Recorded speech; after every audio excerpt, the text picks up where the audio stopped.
जिस योद्धा का, एक बार तालियां बजाती पढ़ता हूँ, जिस योद्धा का मिला न जग में अब तक कोई सानी, जिस योद्धा का मिला न जग में अब तक कोई सानी, उस सुभाष ने स्वतंत्रता की पहली रची कहानी।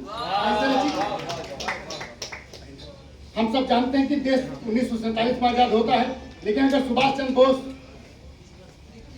का सब लोग सहयोग कर दिए होते तो देश 1943 में आजाद हो जाता।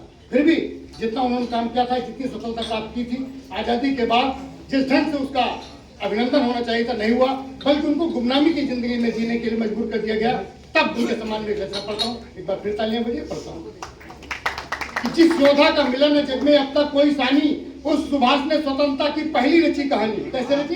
हिंसक जीवों के समक्ष जो बिनती काम न आती, हिंसक जीवों के समक्ष जो बिनती काम न आती, जहाँ सिर्फ भूदंडों की सुनी व मानी जाती, हो सशक्त दुश्मन तो संगीन लिया जाता है, हो सशक्त दुश्मन तो भी संगीन लिया जाता है, राज विनय का विषय नहीं वो छीन लिया जाता है, राज विनय का विषय नहीं वो छीन लिया जाता है। और सत्य और पुरुषत्व का जब पूरा उपयोग किया था, उगते सूरज के देशों ने पर सहयोग दिया था, और ईंट का पत्थर से देना जवाब स्वीकारा, और ईंट का पत्थर से देना जवाब स्वीकारा। विश्व युद्ध में अंग्रेजों पर हमला क्या करारा, विश्व युद्ध में अंग्रेजों पर हमला क्या करारा। तीर सेना जिसने आजाद हिंद चट्टानी, उस सुभाष ने स्वतंत्रता की पहली अच्छी कहानी, उस सुभाष ने स्वतंत्रता की पहली अच्छी कहानी। और इस कहानी को कैसे ग्रांकित करते हैं? जैसे चारों के समूह में घुसता सिंह अकेला, तोड़ दिया करता बाधाओं तूफानों का रेला। कहाँ कहाँ उन्होंने तिरंगा झंडा फहरा दिया था 1943 में। कि म्यांमार इंफाल कोहिमा पर कर दिया चढ़ाई, घेर चतुर्दिक से आंग्लों की जमकर क्या धुनाई। अब भारत आजाद हो रहा, क्या उद्घोष सुनाया, अब भारत आजाद हो रहा, क्या उद्घोष सुनाया। 21 अक्टूबर 43 को अब भारत आजाद हो रहा, यह उद्घोष सुनाया। बढ़ता हुआ विजय का संदन अंडमान तक आया। 21 अक्टूबर 43 को जब ली लगाम सरकारी, 21 अक्टूबर 43 को जब ली लगाम सरकारी, तब लंदन को लगा कि भारत को हम पर भारी, तब लंदन को लगा कि भारत को हम पर भारी। हिटलर को भी जिसके सम्मुख आंखें पड़ी झुकानी, उस सुभाष ने स्वतंत्रता की पहली रची कहानी, उस सुभाष ने स्वतंत्रता की पहली रची कहानी। और कैसे? जैसे चारों के समूह में घुसता सिंह अकेला, तोड़ दिया करता बाधाओं तूफानों का रेला। म्यांमार इंफाल कोहिमा पर कर दिया चढ़ाई, गैर चतुर्दिक से आंग्लों की जमकर के धुनाई। अब भारत आजाद हो रहा, यह उद्घोष सुनाया। बढ़ता हुआ विजय का संदन अंडमान तक आया।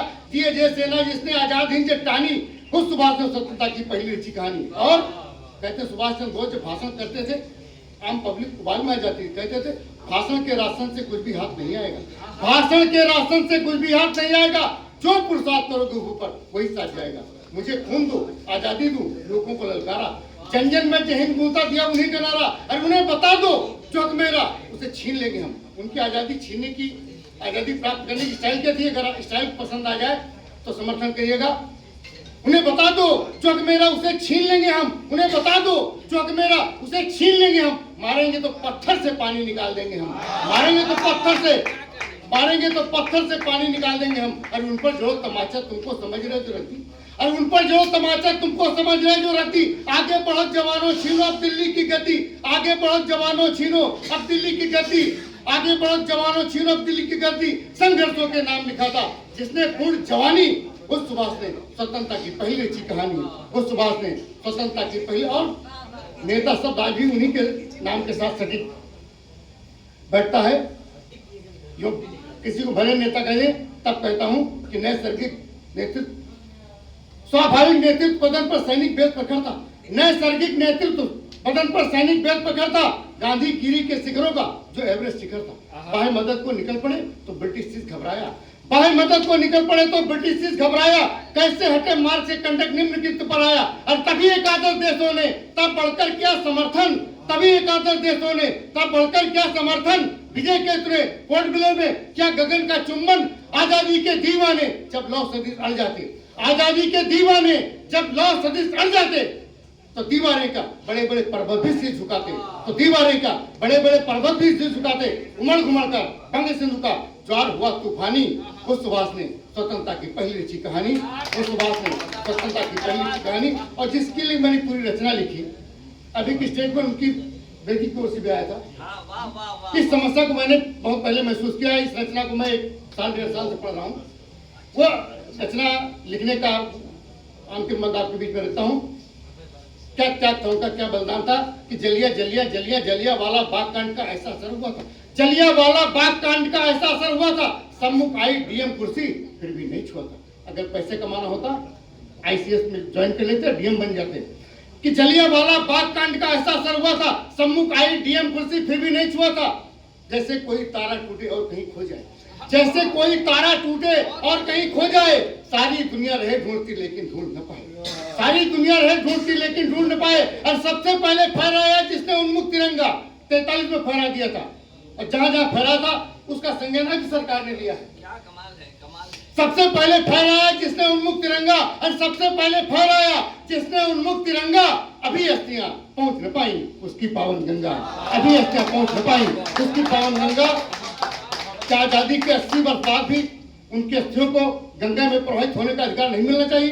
मिलना चाहिए भाई साहब, मिलना चाहिए। तब जनता की ओर से आवाज उठनी चाहिए कि उनकी अस्थियां तथाकथित रूप से ही सही, लेकिन ये सिद्ध हो गया है कि हाँ, जो रेंको जी मंदिर में है अस्थियां वही हैं, भले उसके पीछे जो घटनाक्रम वो उल्टा सीधा हो वो प्रमाणित नहीं, लेकिन अस्थियां वही प्रमाणित है कि अस्थियां वही हैं। तब कहता हूं सबसे पहले फहराया जिसने उन्मुक्त तिरंगा, और उनके अस्थियों को मंगाया जाए ससम्मान, और उनका विसर्जन न केवल हिमशृंगों पर, न केवल महासागरों में, बल्कि गांव गांव में जो अमृत सरोवर बनाए गए हैं उनमें उनका विसर्जन किया जाए, और हम कवियों के माध्यम से उनकी देशभक्ति जन जन तक पहुंचाई जाए। ये मेरी अपील है कि सबसे पहले फहराया जिसने उन्मुक्त तिरंगा, अभी अस्थियां पहुंच नहीं पाई उसकी पावन गंगा। फिर भी हर भारतवासी के दिल में वे रहते हैं। जय भारत, जय हिंद, उन्हें हम सिर झुका कहते हैं।